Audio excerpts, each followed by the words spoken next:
Noong mga bata pa tayo, tuwing tinatanong tayo kung ano ang gusto natin paglaki, ang isa sa karaniwang sagot natin ay astronaut. Pero alam mo bang sa kasaysayan, wala pang Pilipino na pumunta sa space at naging astronaut? Until now, meet Polly Basubas, ang posibleng unang Filipina astronaut sa kasaysayan. Si Florence Pauline Gardose Basubas o Polly ay lumaki sa Mandawi City, Cebu. Anak ng simpleng pamilya, hindi nepo baby, pero malaki ang kanyang pangarap. Ang makapunta sa kalawakan. Mula bata pa lang, mahilig na siyang tumitig sa bituin. Nagtataka kung ano kaya ang pakiramdam ng maglakad sa buwan. Sabi ng iba, impractical, pero hindi siya sumuko. Nag-aral siya ng biology, tapos nakakuha pa ng scholarships abroad para sa kanyang bachelor's at master's degrees. Ibig sabihin, sariling sipag at talino ang puhunan. Walang shortcut, utak at tiyaga lang.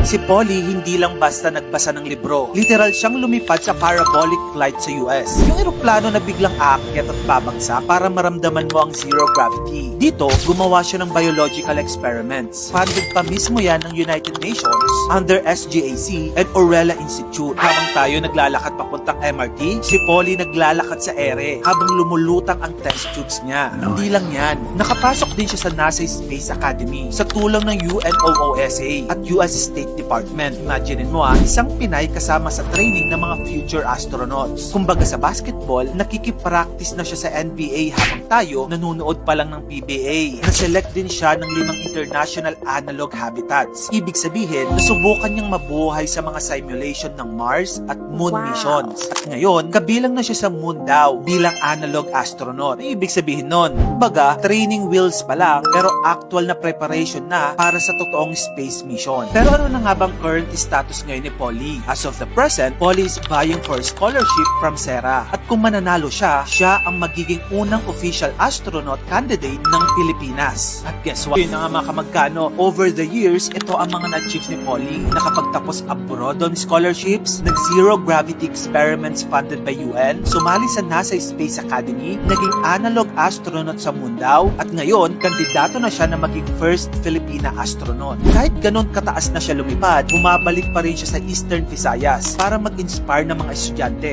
Lagi niyang sinasabi, never give up on your dreams. Dami ngayon ng mga nepo babies dito sa Pilipinas, andyan pa rin ang mga taong katulad ni Polly. Sariling pawis, sariling sipag, sariling husay at scholarships ang ginamit para makamit ang kanyang mga pangarap. Ang mga bata sa Japan, hindi agad nag-e-exam sa school hanggat hindi sila grade 4. Yes, you heard it right. No exam until 10 years old. Hindi dahil tamad ang mga guro kundi dahil naniniwala ang mga Hapon na mas mahalagang matutunan muna ng bata ang mabuting asal at disiplina bago ang academics. Tsaka baka nakita mo na din yung mga batang tumatawid sa kalsada at kapag nakatawid na, nagbabaw. Sa murang edad, tinuturuan na silang maging mabuting tao bago maging matalinong estudyante. Ayon sa Japan's Ministry of Education, ang unang 3 taon ng basic education ay nakatuon sa character building, values, cooperation, at empathy, hindi lang sa grades. Ito pa, karamihan sa mga batang Hapon, naglalakad sila papasok sa school kahit 30 minutes pa ang layo o higit pa. Bakit? Kasi gusto ng mga magulang na matuto silang maging independent, matapang at responsable. Walang hatid sundo, walang yaya. Sarili nilang disiplina ang puhunan. Doon kasi sa Japan, disiplina ay hindi itinuturo, isinasabuhay. Una, tinuturuan silang rumispeto sa lahat ng tao, mayaman man o mahirap. Pangalawa, pinalalaki silang independent pero marunong makipag-cooperate sa grupo. Alam mo bang karamihan din sa Japanese schools, wala silang janitor. Ang mga estudyante mismo ang naglilinis ng classroom, hallway at courtyard. Lahat may ambag. Kasi sa kanila, ang paglilinis ay respeto sa kapaligiran. Sa lahat ng mga magagandang bagay na nasabi ko, guided yan ng 4 core values na sinusunod ng mga batang Hapon. Una, andyan yung tinatawag na Reiji o respect. Sa Japan, bow muna bago magsalita. May iba't ibang klase ng bawa, may 15 degrees, 30 degrees, at 45 degrees bow. Depende sa respeto. Parang language of humility. Kahit sa train, tahimik sila. Walang sumisigaw, walang nagvi-video call, walang nanonood ng video na naka-loudspeaker. Kasi sa kanila, public Public space is shared space. Ang pangalawang value naman ay yung tinatawag na shitsoki o disiplina. Ang oras sa Japan, batas yan. Kung usapan ay 8 a.m., ibig sabihin 7:55 andun ka na dapat. Late ka ng 5 minuto, disrespect na yon. Sa school, may hancho system. Bawat grupo may leader na in charge sa order. Kaya kahit bata pa, sanay nang maging responsable. Ang pangatlong value naman ay yung tinatawag na kyoryoku o teamwork. Bata pa lang, tinuturuan na silang magtrabaho bilang team. Kapag PE, sabay-sabay stretching. Kapag lunch, sabay-sabay kakain. Walang mauuna. At sa lunch duty, mga estudyante rin mismo ang nagsiserve ng pagkain, naghuhugas ng pinagkainan at nagtatapon ng basura. Walang boss, walang pabida. Lahat pantay-pantay. Ang pang-apat na value naman ay humility and gratitude. Pagkatapos kumain, sinasabi nilang, ごちそうさまでした。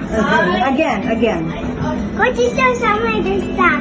ang ibig sabihin niyan, salamat po sa masarap na pagkain. Hindi lang nila habit yan ha, kundi paalala yan na may nagtrabaho at nagsakripisyo para sa bawat subo nila. Sa atin, madalas marinig ang, ay, ito lang. Pero sa kanila, kahit simpleng pagkain, may appreciation. Kasi para sa mga Hapon, ang kababaang loob ay yaman. Yun na nga mga kamagkano. Dahil sa ganitong sistema, ang mga kabataan sa Japan ay kilala bilang isa sa pinakadisiplinado, magalang at maunlad sa buong mundo. Disiplina na hindi ipinipilit, kundi pinapalaki.